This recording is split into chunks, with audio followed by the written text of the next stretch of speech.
Good morning students. मैं Ramchandra sir. आज के इस वीडियो में हम बात करेंगे क्रिस्टल जालक की। तो क्रिस्टल जालक में सबसे पहले हम बात करते हैं क्रिस्टल जालक की परिभाषा की। इसके अलावा क्रिस्टल जालक के कुछ सामान्य पॉइंट हैं, हम उनकी भी चर्चा करेंगे। तो सबसे पहले हम क्रिस्टल जालक की परिभाषा पढ़ते हैं। परिभाषा होती है कि परमाणु या आयनों के त्रिविमीय नियमित विन्यास को ही क्रिस्टल जालक कहा जाता है। यानी परमाणु या आयनों का जो एक त्रिविम नियमित विन्यास होता है उसको क्रिस्टल जालक कहते हैं। क्रिस्टल जालक में स्थित प्रत्येक बिंदु को हम जालक बिंदु कहते हैं। क्रिस्टल जालक में बहुत सारे बिंदु होते हैं, लेकिन उसी जालक में स्थित जो प्रत्येक बिंदु है उस प्रत्येक बिंदु को हम जालक बिंदु कहा जाता है। प्रत्येक जालक बिंदु जैसे हम कह सकते हैं अवयवी कण, परमाणु, अणु या आयन को व्यक्त करता है। जालक बिंदुओं को मिलाने वाली रेखाओं से क्रिस्टल की ज्यामिति का निर्धारण होता है। जालक उसमें क्रिस्टल में बहुत सारे बिंदु हैं और उन बिंदुओं को जब कुछ रेखाएं मिलाती हैं तो उन रेखाओं को जालक बिंदुओं को मिलाने से ही एक जालक का निर्माण होगा, एक क्रिस्टल की ज्यामिति का निर्माण होता है। इसी में हमारा टॉपिक है मात्रक कोष्टिका या एकक कोष्टिका, जिसे हम यूनिट सेल भी कहते हैं। तो सबसे पहले हम इसकी परिभाषा पढ़ेंगे। परिभाषा होती है क्रिस्टल जालक की वह छोटी से छोटी इकाई जो संपूर्ण क्रिस्टल जालक का प्रतिनिधित्व करती है उसे मात्रक कोष्टिका कहते हैं। इसकी एक अन्य परिभाषा भी हम लिख सकते हैं कि क्रिस्टल जालक की वह छोटी से छोटी इकाई जिसकी बार बार पुनरावृत्ति होती है उसे मात्रक कोष्टिका कहते हैं। ये तो परिभाषा हुई मात्रक कोष्टिका की।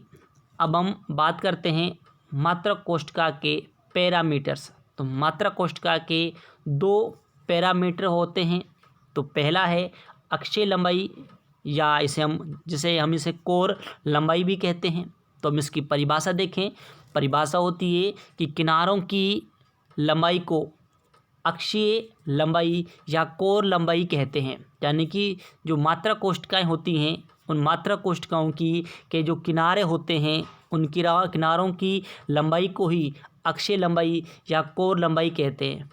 इस लंबाई को हम ए, बी तथा सी के द्वारा व्यक्त कर सकते हैं। इसी में नंबर 2 है अक्षीय कोण।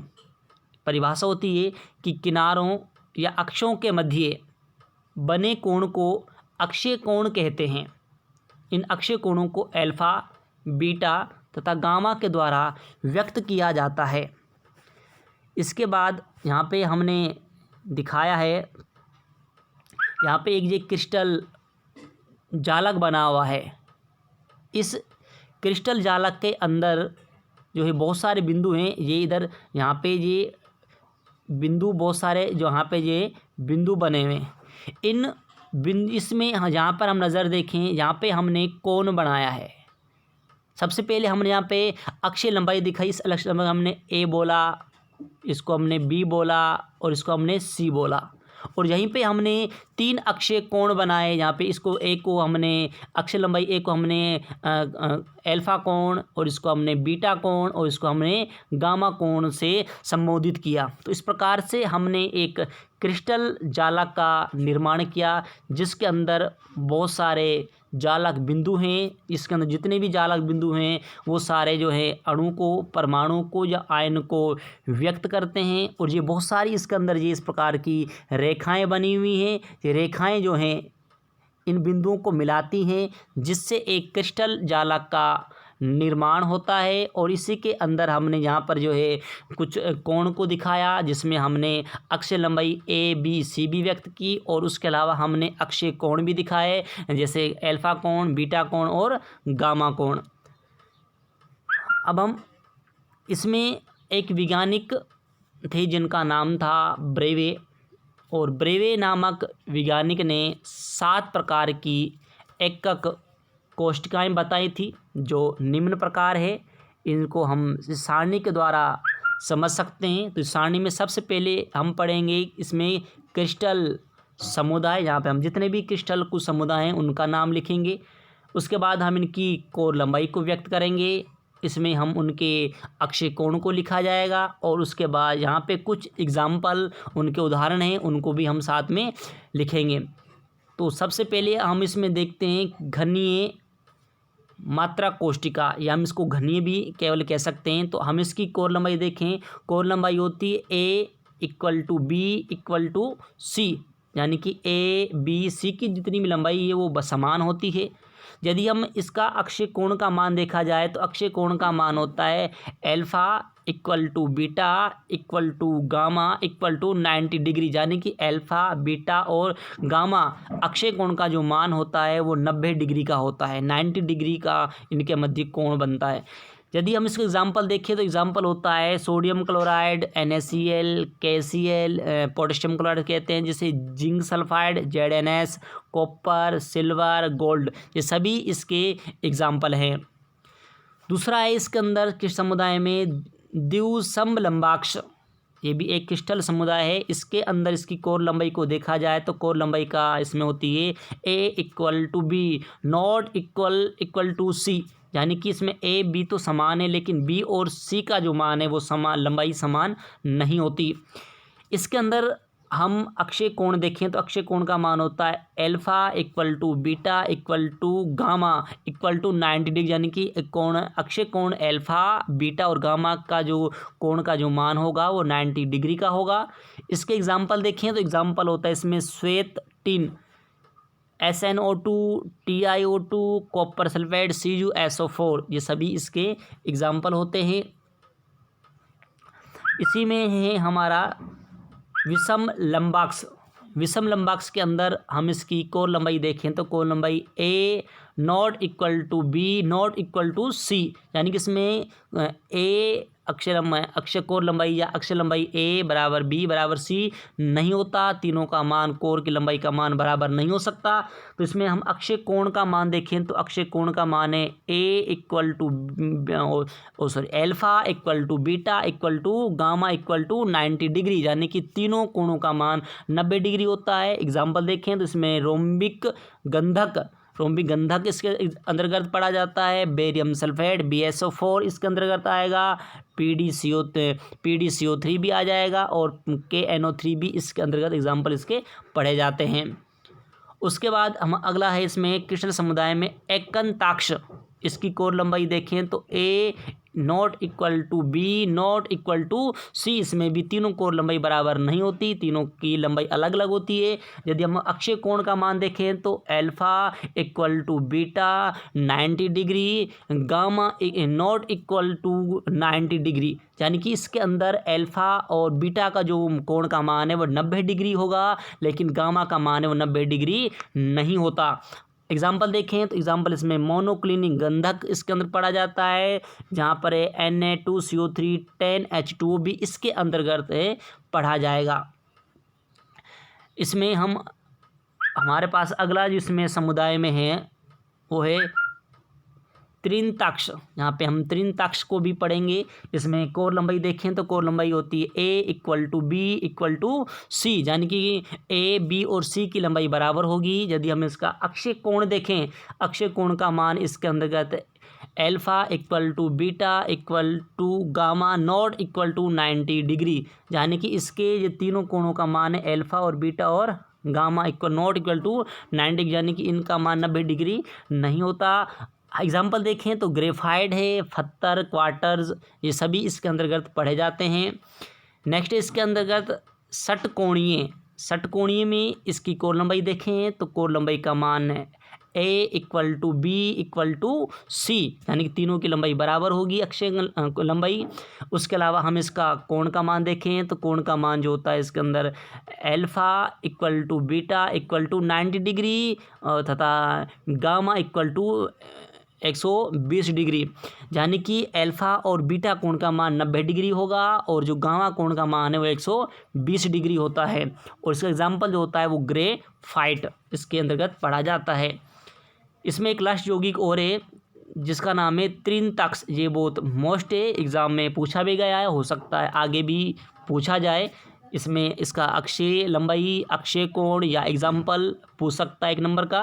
तो इसके अंतर्गत जो हम पढ़ेंगे कोण लंबाई होती है a not equal to b not equal to c, यानी कि इसके अंदर एल्फ़ा कोण ए बी और सी की लंबाई बराबर नहीं हो सकती।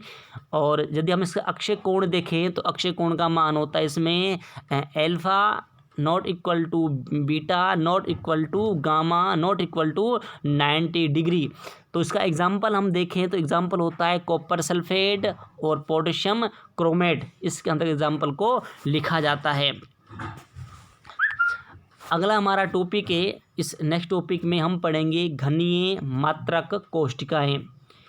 घनीय मात्रक कोष्ठिकाएँ जो हैं वो निम्न प्रकार की होती हैं और सबसे सरल घनीय कोष्ठिका का हम अध्ययन करेंगे। इसका इस इंग्लिश में बोल सकते हैं हम simple centred cubic, simple centred cubic जिसे इंग्लिश में कहते हैं, जिसे सरल घनीय कोष्ठिका भी कहा जाता है।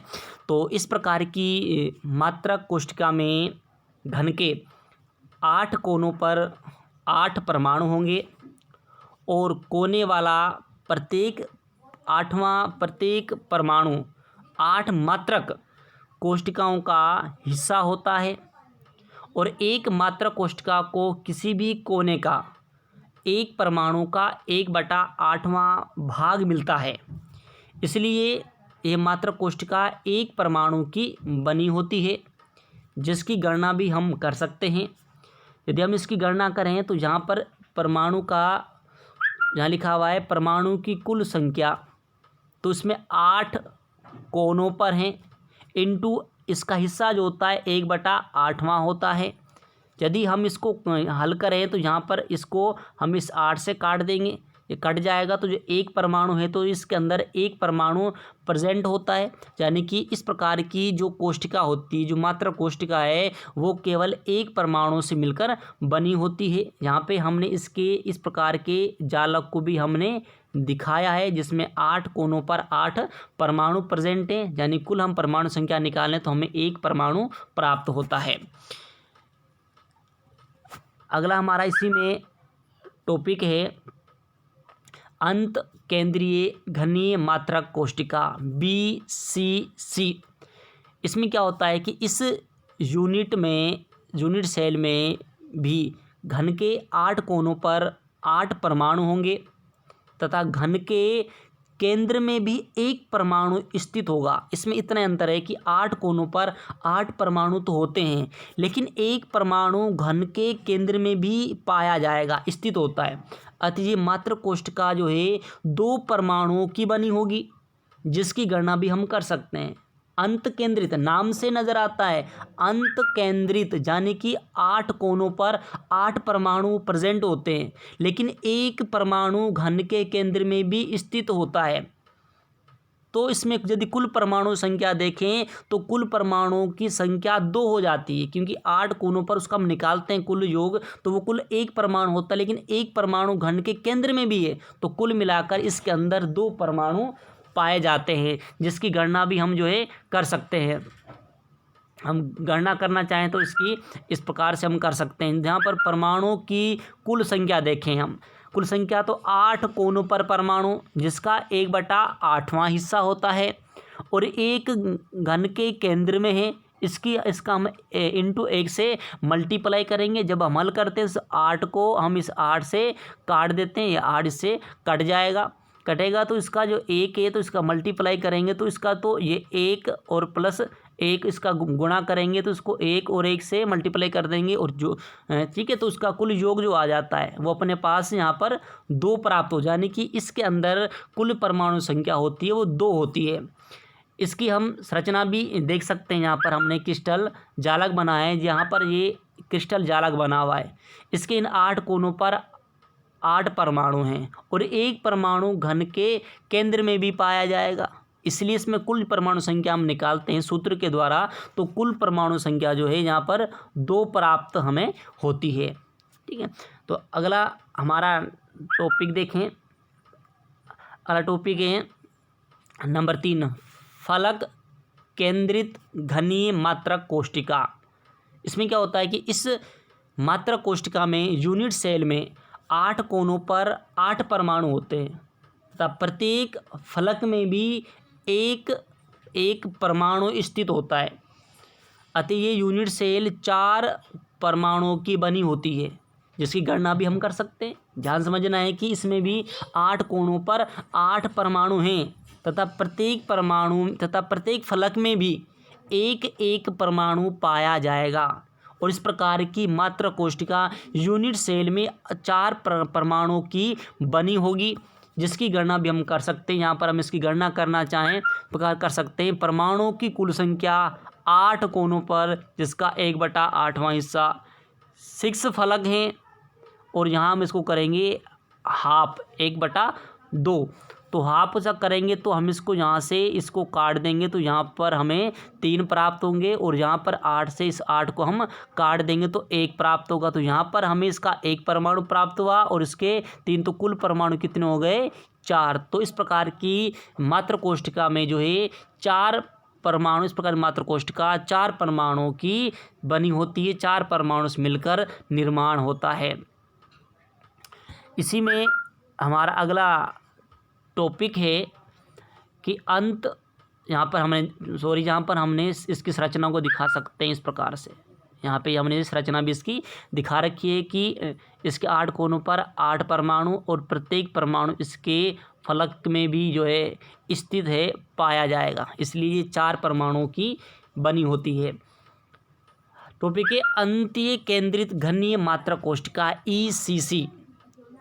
इस प्रकार की मात्रक कोष्टिका में घन के 8 कोनों पर 8 परमाणु होते हैं तथा किन्हीं भी 2 आमने सामने की फलकों पर परमाणु स्थित होते हैं। ये समझने का पॉइंट है कि 8 कोनों पर 8 परमाणु तो होंगे, लेकिन किन्हीं भी 2 आमने सामने की फलकों पर भी एक परमाणु स्थित होगा।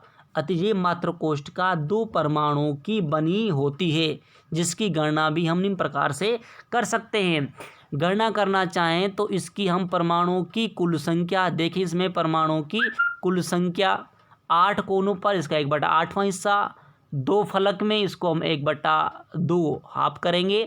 तो यहाँ पर हम इसको यहाँ से इसको हम काट देंगे, कट गया। यहाँ पर हमें इसका 1 प्राप्त हुआ और इसको भी हमने यहाँ से काटने पर भी हमें इसका प्लस में इसका 1 प्राप्त हुआ। दोनों को काउंट करेंगे तो कुल हमारे पास 2 परमाणु, यानी कि इस प्रकार की जो मात्रक कोष्टिका है वो कुल 2 परमाणुओं की बनी होती है। इस प्रकार की मात्रक कोष्टिका में कुल परमाणु संख्या 2 होती है। इसके हमने संरचना भी देखें तो संरचना के अंदर भी यहाँ पर जो आमने सामने की फलकों में 2 परमाणु स्थित हैं, तो हमने इसके कुल जो हमने परमाणु संख्या निकाली इसके द्वारा कुल 2 परमाणु संख्या हमें प्राप्त हुई। तो आज के वीडियो में हमने मात्रक कोष्टिकाओं का अध्ययन किया और कल के वीडियो में हम कुछ नए टॉपिक्स लेकर वीडियो बनाएंगे। कुछ नए टॉपिक्स का हम बिंदुओं का अध्ययन करेंगे। धन्यवाद।